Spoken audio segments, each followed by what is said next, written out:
Well, hello there, Battlefielders. Feels good to say that, doesn't it? Oh, it does.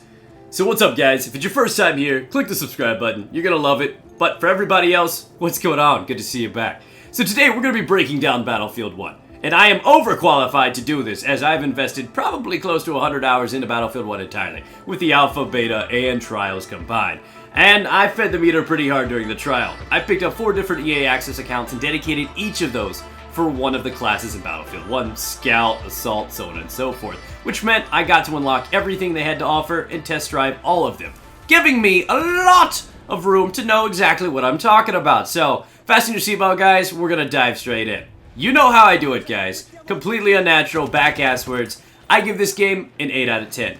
I don't feel as good with this game as I did with Battlefield 4 at launch or Battlefield 3, but it's still an incredible game. I love it for so many different reasons. There are a few flaws, and I want to address those, but overall, I would heavily recommend this for people. And one major reason for this is that it's still the last boots-on-the-ground shooter remaining. It's the last game standing in that area.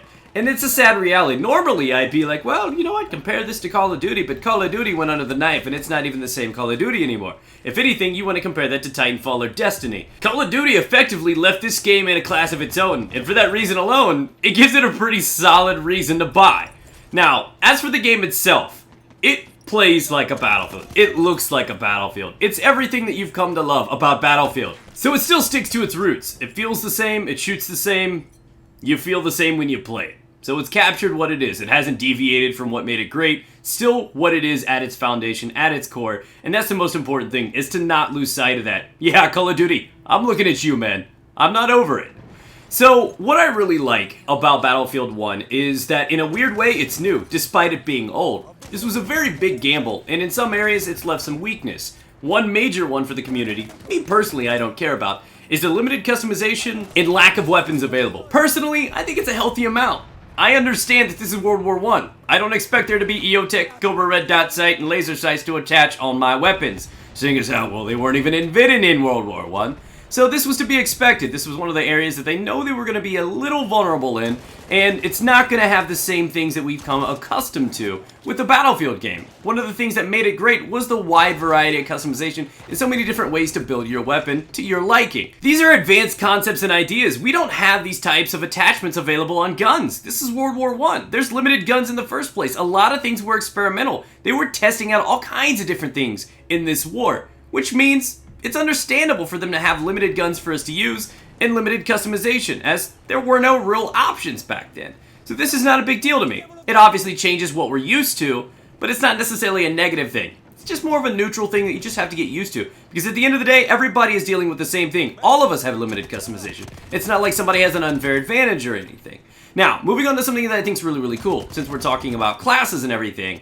I think it's badass. This is the closest that we've been to real relevance with all of the classes. This kind of harmony that we haven't had. There's generally a few neglected classes, or that one class that's got the best guns in the game and a ridiculously complimentary kit that makes it the only thing anybody uses. We've seen this throughout most of the Battlefields in the recent years, and they've done a good job at pulling that back. The kits right now are very, very good. I can migrate between them, find a gun that I like, and go with it. That's another area that they've improved on. It's no longer restricted to one type of weapon. For example, inside the support class, there are a couple options that don't operate like a support class normally would. Yeah, of course you have your LMGs in there that you would expect to have, but the BAR operates more like an assault rifle, giving you a different way to play that class. Not to mention there's also a gun that operates a lot like an SMG. It's the final one, the Huat. And that one is pretty cool in its own way. So it's like having an SMG or an AR as an alternative inside of that class itself. And because of this, it offers up a lot of freedom for you to migrate and use whatever kit you're feeling in the mood for, or whatever can actually benefit your team without limiting you to the best or the worst types of guns out there. So with making kits more relevant, having a wide variety of things that make them unique and allow you to kind of fluctuate between whichever one you need at the current time, is a good and healthy thing. Not to mention having a ton of different weapons that operate in different ways and different strengths and weaknesses is a good thing too, so you can adjust your playstyle depending on the map you're on. So this is a very, very good thing, and I really compliment them on the way they handled this. One other thing that I really applaud them on is the fact that they captured a real authentic World War I feel.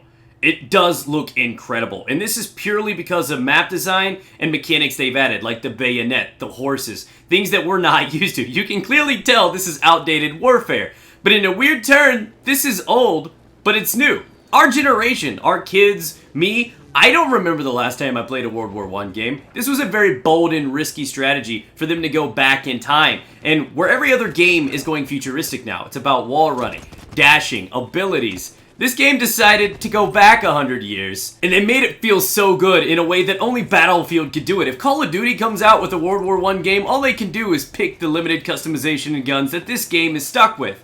They can't come up with anything creative or new. They can't tweak it without completely losing the authentic feel. And, well, let's face it, none of these other games can add horses and vehicles and biplanes. They just don't exist because they're all arena shooters. They don't have this 64-man player experience. So, when I say Battlefield is about the only game that can capture this, I mean it. And they did a great job at it, too.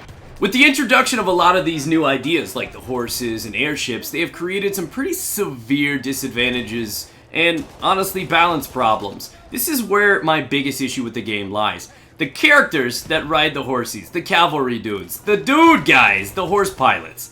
I don't know their names. Jockeys? I don't know what you call them. But the dudes that ride the horses, with the armor and the sabers, they have ridiculous amounts of health. Completely unbalanced amounts of health that you can't, as an infantry person, 1v1 those guys. It's just completely absurd. This is something that needs to be removed. I don't care about the horse health. I don't care. Because they don't do anything after the dude off the back is shot. The problem is getting the dude off the back. Now, something I do need to mention though, it doesn't stop there. The issues continue. The bombers. This is World War I. We don't have Stinger missiles and IGLAs. We are limited to our ways of taking them down. Now, there are artillery places located throughout the map. You're an easy target when you hop on it, and you don't deal enough damage when you do get on one of those things, so it's very hard for infantry to have any sway at all in the air fights. And seriously, it almost always comes down to somebody else on a plane. And if your pilot's not better than their pilot can completely prey on the infantry, and we can do nothing about it. It is never healthy in a video game to have something that works and operates, can give people kills, and really have no way to fight back. It creates a very awkward scenario, and it's just generally not a healthy thing to have.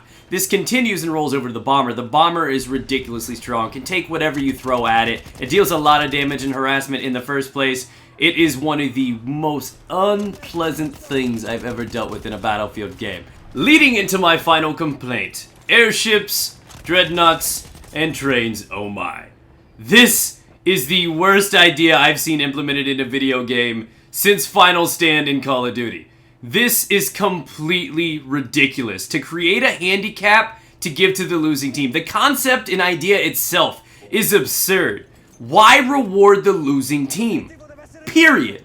And the worst part is there's a victim. You're punishing the winning team. You're punishing the winning team. Why do that? That's not fair by any means. So honestly, this should be removed from the game entirely. If they're not going to put it to a point that you can capture and fight over to make it fair or neutral, then there's no point in having them in the game. This is a very bad idea by them. In a game where it's about gun skill, teamwork, and communication, you can't have a handicap thrown to the losing team. It just should not exist. This is warfare, right? The Nazis are getting their ass kicked. You don't just reinforce them with a bunch of shit, because when the Browns are getting pummeled by the New England Patriots 21-0, you don't just throw up 10 points for the Browns and say, here's 10 points for trying. We're not 3 years old, guys. We're adults. We're playing video games. You learn from your losses. You play the game. The losing team should lose. The winning team should win. The end. Can I get a hallelujah? That is how I feel. This is something I'm very passionate about. These handicaps, these games nowadays, these modern shooters are all about creating casual mechanics, and Battlefield needs to stay away from that. It's what's hurting games like Destiny. It's crippling their game.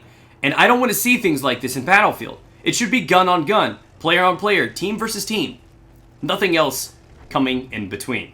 I'm a fucking poet. That's great. So, that aside, calm down a little bit, Pwn. That was my one area of frustration. I get killed by these things all the time. Why? Because we're doing good. It's completely silly. But, put that aside.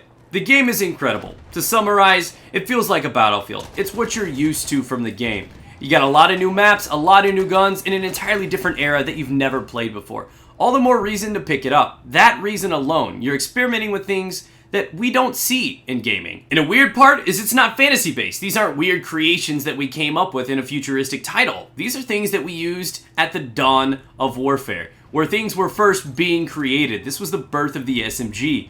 And it's really interesting to see history roll out like this. And they unravel it with the authentic feel. We have maps, areas, and locations that were replicated for these battles. So the game feels new. You got new experiences all around, different ways to play in Battlefield, different mechanics, different guns. They've done a great job at balancing the kit, something this game has really needed for a long time, making it viable to use anything that you feel like, and also having different types of guns within those classes. So they've improved on some issues that they've been dealing with for years. They've added a refreshing experience by going back in time, bringing and reviving things that we have long forgot or never even learned about before, making it a pretty cool experience overall. So yes, it's a must-buy. What are you still doing? Go pick it up, get it now, start playing it, and experience what Battlefield 1 has to offer. Thanks for watching, guys. If you enjoyed the video, be sure to leave a like, leave a comment down below. Let me know what you guys think. What do you like? What do you dislike about the game? But that is all. I will see you on another one tomorrow, guys.